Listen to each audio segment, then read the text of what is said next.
Baxın görün Fatimə Zəhra nəyi qoruyub? Allaha and olsun, bütün bəşəriyyət bu fikirdə olacaqdı Peyğəmbər haqqında. Əgər Fatimə Zəhra olmasaydı, əgər Həzrət Zəhra imaməti qorumasaydı.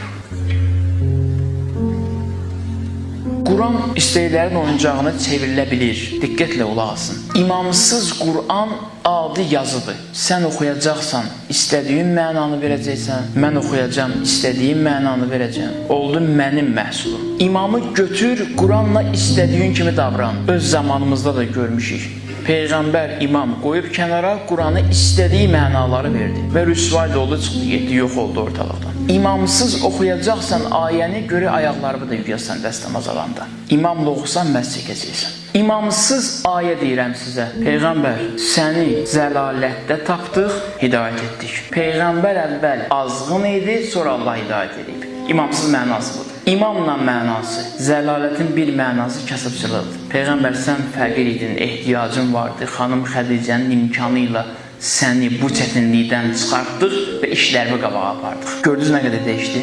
İmamsız başqa bir ayə deyirəm sizə. Allah bu fəthlə sənin keçmiş və gələcək günahlarını bağışladı. Bir Peyğəmbərin əvvəlində günahları var idi. Bu imamsız mənadır. Heç bir dəyər qalmır imam olmasa və gələcək günahları bağışladı. Peyğəmbər ola bilərdi ki, gələcəkdə də günah eləsin. Təsəvvür edin, ümmətin nümunəsi günah eləyir. Keçmişdə də, gələcəkdə də. Bilmirəm, o niyə gəlib onda? Bir gün Peyğəmbər Bilala tapşırmışdı. Bilal, məni sübh namazına oyadarsan. Bilal yatdı, qaldı, Peyğəmbər də üstü verdi qəzaya. Görürsünüz, Peyğəmbər üçün gətirdikləri rəvayətdir. Peyğəmbər sübh qəzayı versə, mən görürəm da namaz qılmayayım heç. Allah Peyğəmbərin ömrünə and içir Quranda. Gəlin imamla baxaq Qurana indi. Lə umrükə, Peyğəmbər and olsun ömrünün hər saatına, hər dəqiqəsinə, hər anına. Ömrün bir hissəsində ki, sübh namazının qəzası var, ömrü and içərlər.